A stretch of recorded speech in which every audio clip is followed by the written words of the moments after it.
You okay? I'm sorry. I just really like. I was about to say something in my mind straight away. I just wanted to be like, "Hello and welcome to Grand Set Gurus."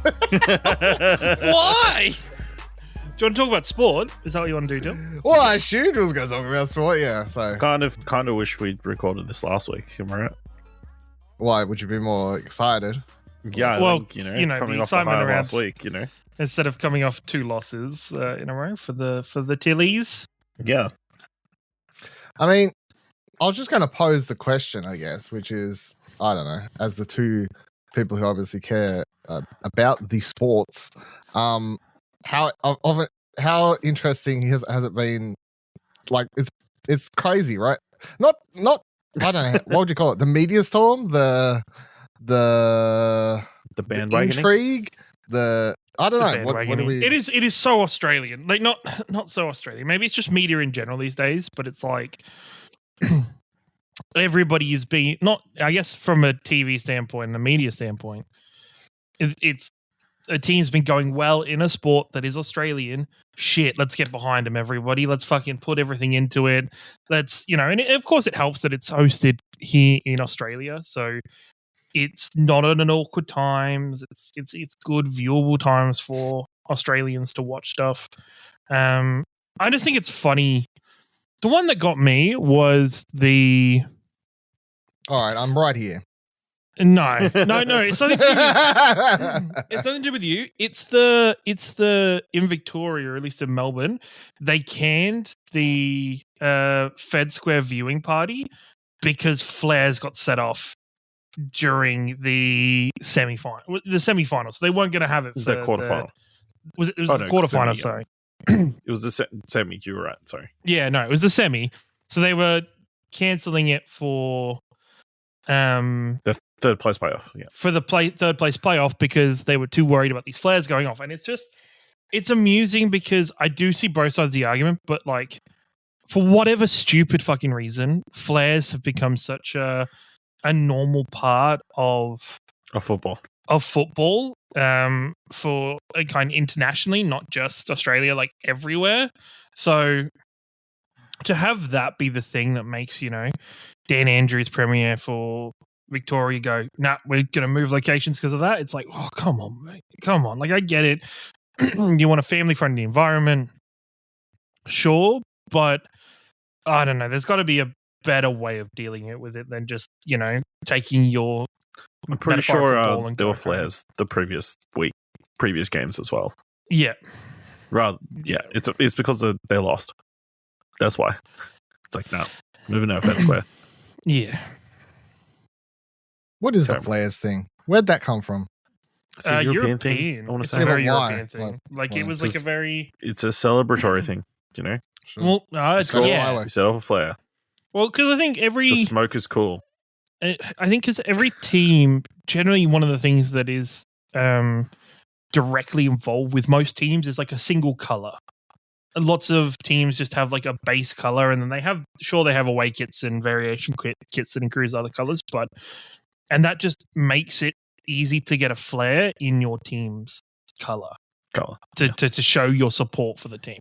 It comes, it goes all the way back to football hooliganism, to kind of, and that's the thing. And it's always the disappointing thing I get about Australian sport in general. Almost is, I think the UK crowds, whether that's wrestling, soccer, like football, cricket, like. It's such an interesting and great atmosphere. Sure, the whole hooliganism of fighting isn't great. That's bad. But stuff like chants, like just stuff that chants and team and things getting around your team and just fans getting involved more in the game, it's just not something that really gets done here as in the same way. Like the most you'll ever get is the same chant but inserted with your team's name. For at least for AFL, and the big one is Collingwood and stuff like that. Like it's we really like saying the name of our team. That's as far as we'll go. Yeah. To some sort of beat. I don't know. I just think there's something which is funny because even if like the football was here, it's still like it doesn't quite feel the same as if the football was being played in like a European stadium or like somewhere that is a little bit more akin to football. And I just would really love some of that culture to spread into Australia and into the A-League and into the Women's A-League and just to get around it a lot more. Whereas the only thing that's really flowed into it is fucking flares, which is like the worst part of it in many ways. Yeah. Yeah. Well, you consider the lowest point in Australian football in the last couple of years involved flares. So, where there was a big altercation where the crowd rushed the field because flares got thrown back onto the crowd. So, crazy to think we're at this point in everybody's love of football when that was like got to be less than a year ago, right? Yeah. I think I feel like it was in the past season. So. I think my most important thing is, and I don't expect it from people like yourself, Dylan, who got involved and has been very supportive and very vocally supportive, but I do really fucking hope that this does turn into either more support for football in general in Australia or even kind of that step further, more support for the Women's A-League in Australia. We've just gone through like kind of from women's sport in the last 12 months.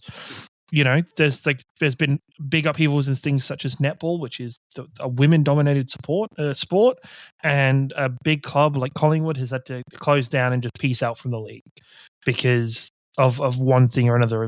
They're just the company, I guess, not feeling like it's financially viable for them to continue running their organization within that league. So I just hope, that first week of the Women A-League season, or I don't even know how far through we are, if it's even started yet for the year, if it's like AFLW. I hope their opening weekend is massive. I hope a lot of people get down there. A lot of people kind of get involved with their clubs and pick a club and really increase the popularity of that sport. Same with AFLW. Like I think that's just about to start again for the women's AFL. I think more people should get down and support those. I think we get a lot of good support. I think I think the lowest attended crowd I've been to was for AFL this year has been like 22,000 or something. Most of the other games have been like 40,000 to 60,000, which is awesome. The AFL in general has just passed its all-time attendance record of like 7 million people have been to the footy this season so far. I just think we need to keep that progression and let that flow into other sports, not cricket so much because cricket's boring, but other sports like football, like soccer, football, whatever you want to call it, even NRL, and to have more teams being supported, I think would be great across the entire country. Well, so Albanese already announced, or the government, I guess, already announced $200,000. Can I say, what a shit bloke, Albanese. Where were you? Why weren't you on the field to shake the other team's fucking hands, when we lost? Come on. No elbow. The French president was. I saw him in the stands. Yeah, he was in the stands, but he didn't get down to he didn't get to the pitch. Like when we won over France, like the French prime minister was down on the pitch, like shaking hands and stuff already. Like that's some good shit. Elbow, get better. I don't know. Just couldn't get down in there in time. I don't know. He doesn't move fast, He didn't want to do it in front of the cameras, Yeah. In the locker room. But yeah, $200 million to women's sport. Yeah, just got to decide where and what sports. Which is a bit of a cop-out, It should all go to football, right? I would say at least 70%, right? Or something like that. Like if throwing a number out. I'd say majority, yes, 100% should all go to soccer, football. I wouldn't mind if they put a little bit into something else, but yeah, it would be really weird if the whole reason this money comes about is because of this event, and then the majority of it goes to something else. That would be really weird. I wouldn't be surprised though. No, I wouldn't be surprised.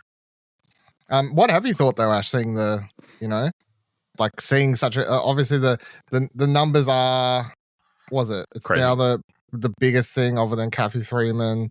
It's the biggest sporting event in since then. I don't know, like all these record breakers, I can't even remember them off the top of my head. Like, Yeah. I think the last thing was an NRL or Rugby Cup or something. I can't remember exactly what it was. I mean, it's like grand finals or state of origin or whatever. I'm pleasantly surprised. Like, I think it had been coming for a while. Like obviously the Matildas have been a team that have been building slowly. I mean, because they've got Sam Kerr, that's such a massive boost when you've got one of the best players in the entire world on your team. And she didn't even play. Kind of raises your profile. Didn't I mean, play for most of the tournament. Yeah, but I mean, support had been growing around this team for a while. Like, they've been performing well at different competitions. They won like Cups of Nations. They obviously came fourth at the Olympics. I feel like their profile had been slowly building up, and people were getting behind them even before this World Cup. And obviously, it being Disney played series. here, they have the Disney series, which everybody should go back and check out. I think it was pretty solid, like introduction to a lot of the first 11 players.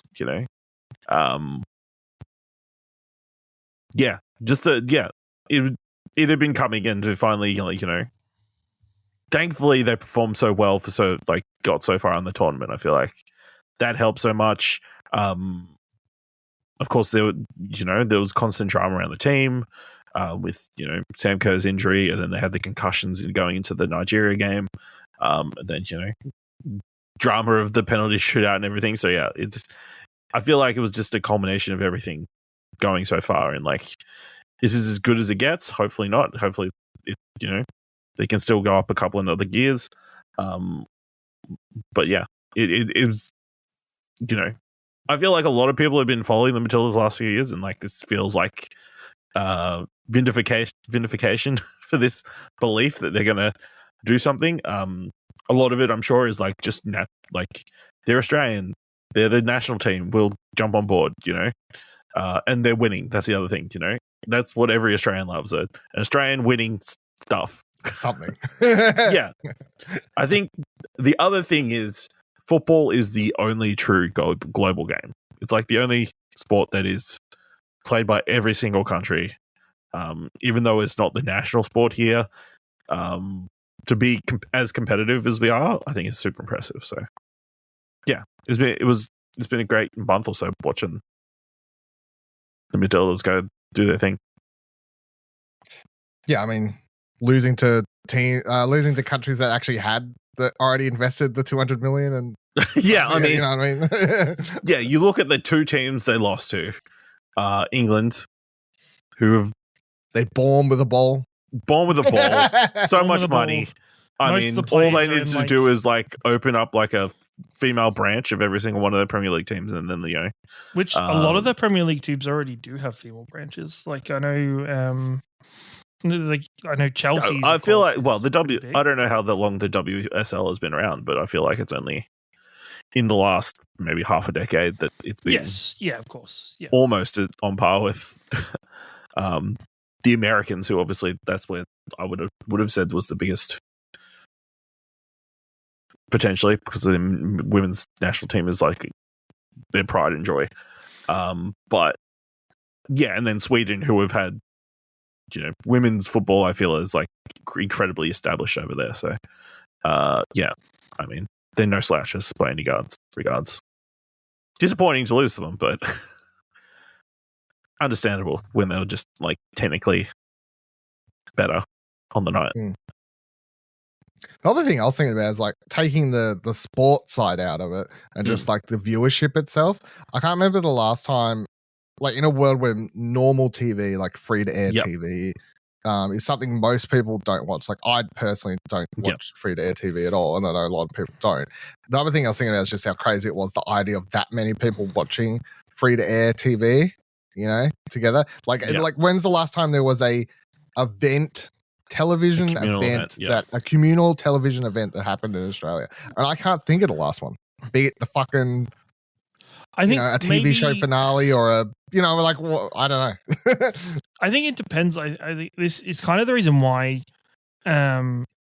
places like Channel 7, like Prime and Channel 9, like fight so hard to get these contracts is because of what it does mean for the viewership as well as for their financials, because they play fucking ads at the wazoo in stuff like AFL at least. And I think it's a double-edged sword, because I think in some of the aspects, I guess it's propping up the free-to-air platform, which is good, but I don't think those channels do enough off the back of it. I thought it was amazing, and I was very surprised that Channel 7 kept pushing back the start of the broadcast for the Melbourne AFL game to watch to get the entire penalty shootout against France. Like, that's crazy. And like, I don't know, that was, I guess, stepping away from the TV. It's crazy when they have 3 channels that they could potentially switch over to. You know what I mean? Yes. Yeah. You have the 100%. option to switch, and they don't. And I think, one of the beautiful things as well in regards to it, like, people sat at that Melbourne football game because they had it at the big screens on the MCG at first. Before the game, they had it until 5 minutes beforehand, and then everybody booed the moment they turned off the tillies from the big screen, and everybody turned around and watched it on the screens around the stadium elsewhere and in bars around the stadium. I didn't even really immediately notice or tune in for the one thing that they'd actually gone to see physically. It's a special occurrence, and I think places like Channel 7 do need to do them, but they need to do good coverage and go that extra mile when they do have the opportunity to do so. I mean, but already there was already drama at the start when they the Welcome to Country was done, and I think Channel 7 just like had people talk over it, and it was happening in the background, like this big opening ceremony and whatever. So the only place you could watch that was Optus, but Channel 7 chose to. I don't think there was any reason for them not to show it, other than they decided they would not, which is very weird. I don't know. Bit of a mistake, but I feel it's interesting. I feel like this World Cup has kind of also showcased, like, shown to a lot of people that people are like kind of sick of these Welcome to Country ceremonies. And I feel like it's because the standards are like all over the place for what a Welcome to Country is. Like the 2 Brisbane games, like the guy who did the Welcome to Country last night at the 3rd place, and he did it like, I want to say against Denmark. Super hyped, a lot of fun. And then the guy who did it like in the semi-final, it was like super bland, and like it was like a press conference. He's like, "Come on, let's find a cool middle ground. Let's make this." But the thing I know it's meant to be a respectful thing, but it's also, I don't think we have to find a cool middle ground. I don't know. I don't love that. Like, I guess because these are different tribes or different mobs of the Aboriginal Indigenous people.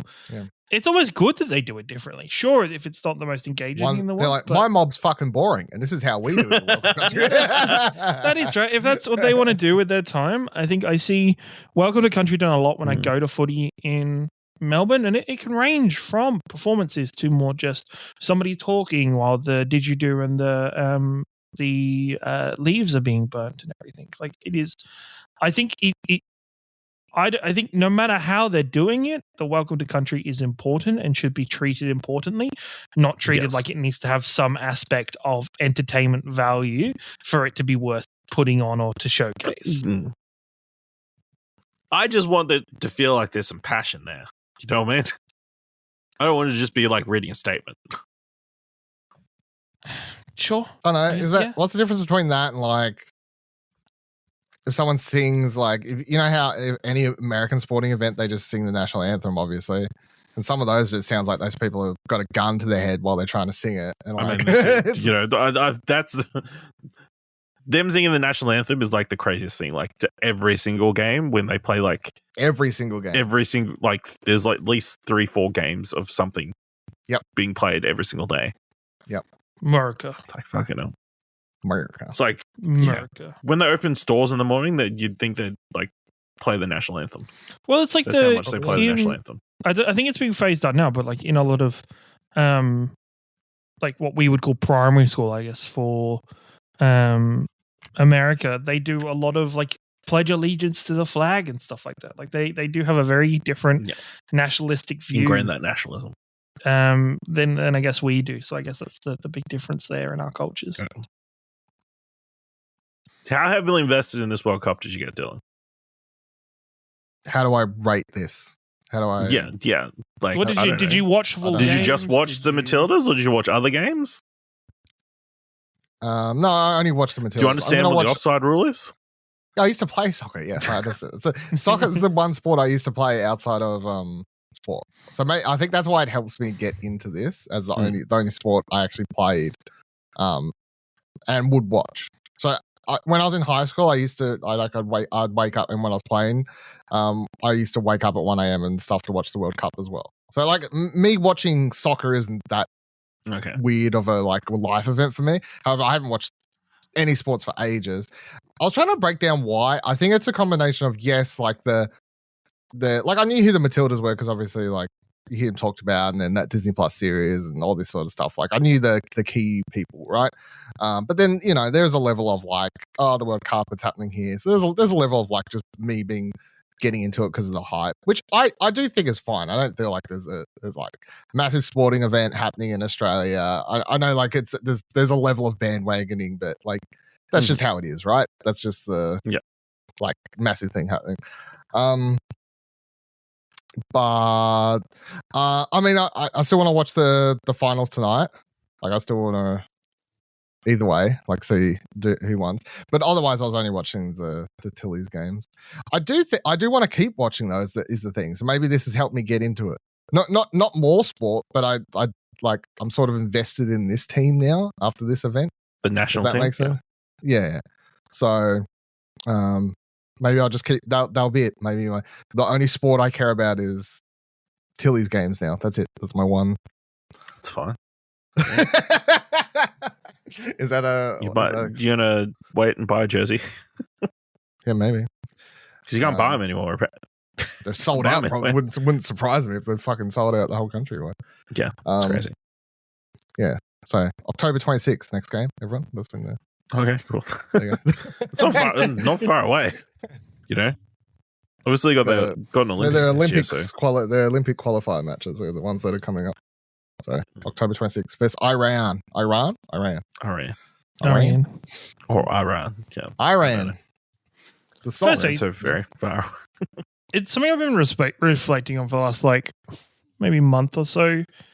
That sport's really fucking special. Like it's maybe it's not sport being really fucking special, but I think having something to support and to put your passion behind, I think is really, really, in a weird way, really fucking healthy as long as you don't obsess it. I was gonna say, what the level me watching this for the last what? How long has it been on there? About 6 weeks? No, 8 weeks. How long? When did I start watching? 4 weeks. I don't. Yeah. Okay, 4 weeks. Feels longer than that.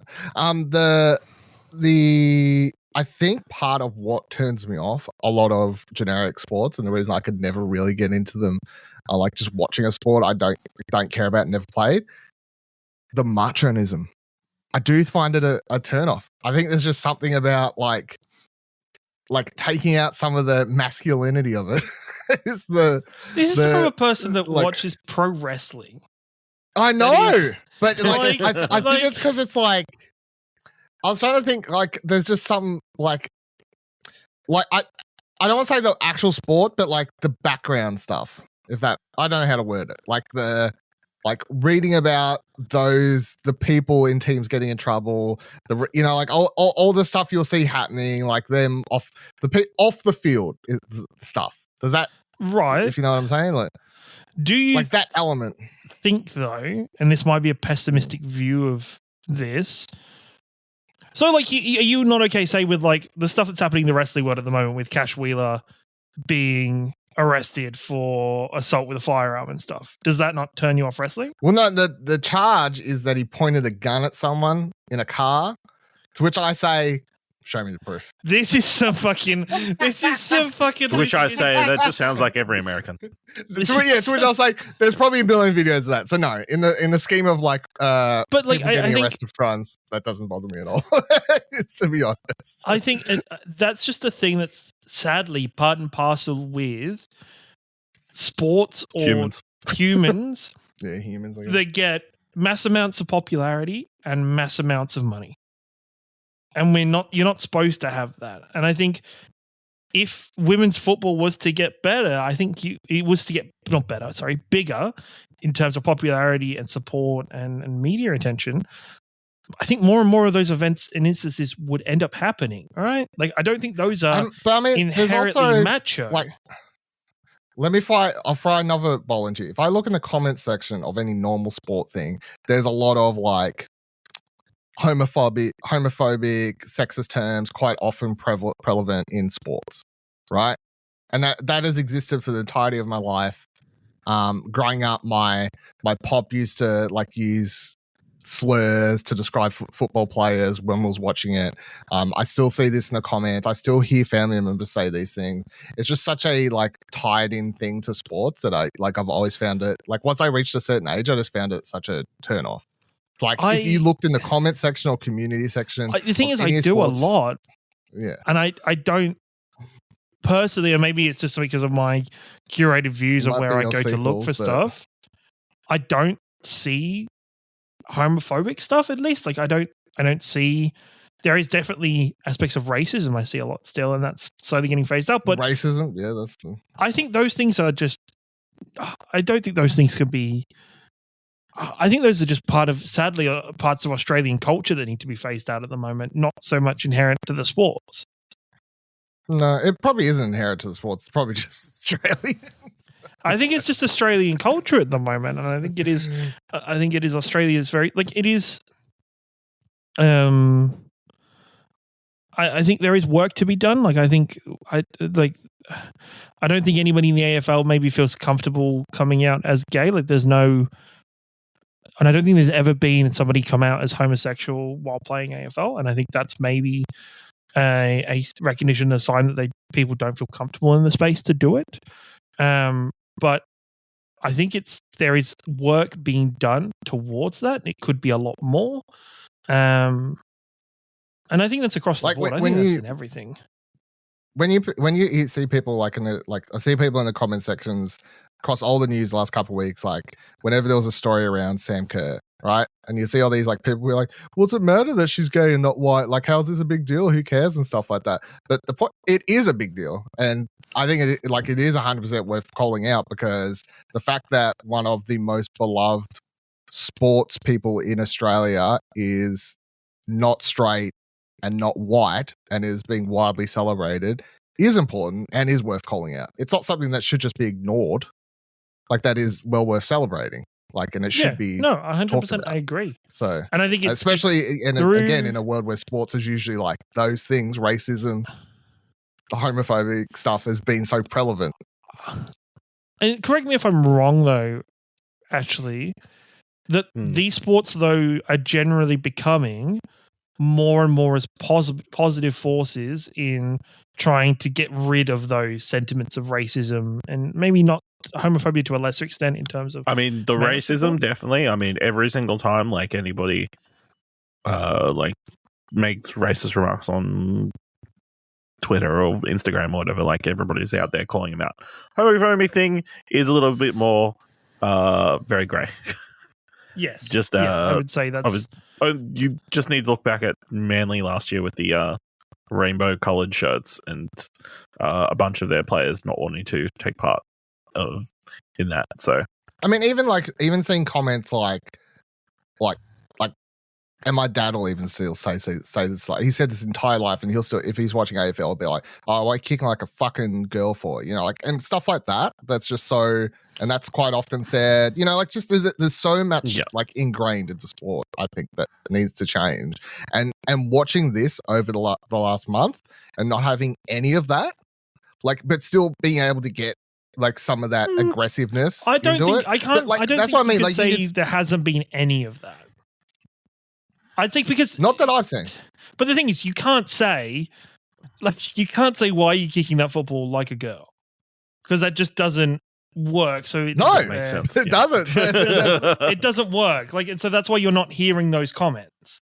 And there isn't. No, those but I comments. appreciate people just being like I've seen people calling the ref a fuckhead and stuff like that, which I can appreciate because I'm like the ref was a fuckhead, but like it's non, you know what I mean? Like it's just time Yeah. tactics. Yeah. It's just like I appreciate, like I understand there is an element of sports that, and again, I'm sitting on my couch going, I'm yelling at my TV going, oh, you're a fuckhead, you know, but it's like I appreciate this like communal anger that's but it's done in It's directed in the right way. It's directed in the right way is how I would, yes. I'm not trying to say that sport should be like happy, love. No. I know you're not trying to just say think there that. is I guess from personal experience, I guess I see football as that more communal anger and directed in the right way. You do get you're gonna always get nuffies that say fucking stupid things, and it's up And to those are always going to be the ones that get the most reaction. Tries to get curated to the top of your feed. Yeah, true. So, true. And I'm 100% saying this as someone who barely watches sports. Only offhandly when I'm at family just gatherings purposely and stuff looking like for the that. worst in. Yeah, I'm not purposely looking, but my pool comparison for this is admittedly very small. But I did think it was worth like pointing out that, like, at least in my world, like with my small circle of like family and my Twitter timeline, it's like if you gave it a chance to be more ingratiated in sports, your view would change. Because you would because I'd have to enjoy the actual sport, and I don't like watching AFL anyway. So I'm not talking about just AFL. I'm just talking about just sport in general. Because as we've seen with you with wrestling in the last 2-3 years. No, because I watch a lot of esports. That's what are you talking about? Kind of. It's not wrong. It's not wrong. It's just, I don't know. Technically, yeah. It's like I enjoy watching competitive things. I just got to enjoy them, you know. So yeah. But I 100% agree with what you said before, which is that cricket is the worst. It's fucking atrocious. Cricket's fucking dry. It's fucking dense. Not even them adding like the fucking T20 in like the Super Cup, whatever that shit's called, with the adding fireworks and stuff doesn't make it any better. Crazy. I don't think it was like if I could pick one sport I wish I could never watch, like cricket. I fucking bores me to tears, and it sucks because my dad and my pop both are I guess addicts. you're gonna watch golf. I would see. I think golf's more interesting than cricket. I would rather watch golf. I think golf's 100%, way more cooler than cricket. 100%. Yeah, I'm sorry. You can watch some marathon running. Rather, if it's during like the these Olympics, cunts get tripped over and all sorts of stuff. Like the Olympics and stuff, yes. Yeah. All right, Dylan. Now that you're a massive fan, who's your favorite player? Fuck. Round table. Hold on. I gotta pull up list. Hold on. He's googling. Wait. Oh, I gotta look up the team. What is? No, I don't just want to show fake fan. Someone. I reckon. All right. I'll do top 3. No, top 2. No, fuck. I don't know. Probably Mackenzie Arnold, I suppose. I was going to say if it's not Mackenzie Arnold, I'd be surprised. She is the Minister of Defense. I reckon Mackenzie Arnold. I give props to Caitlin Ford as well, and then Ellie Carpenter, and then Sam Kerr, obviously, but with not including Sam Kerr. I guess those other 3 would be my same top 3. Okay, there you go. Is that acceptable picks or? Yeah. Okay. It was actually just a test to make shooter. Yeah, I was just like, I'm going to feel really bad. Which he failed by having to Google it. Yeah. Well, no, I just needed. Yeah. I just needed a quick look at faces. Failed. He could have just, as if you'd forgotten Mackenzie Arnold. No, I didn't. But I wanted to. I probably only know 3 or 4 player top names off the top of my head, to be completely honest. Better than 0. All right, let's record Arcade Couch.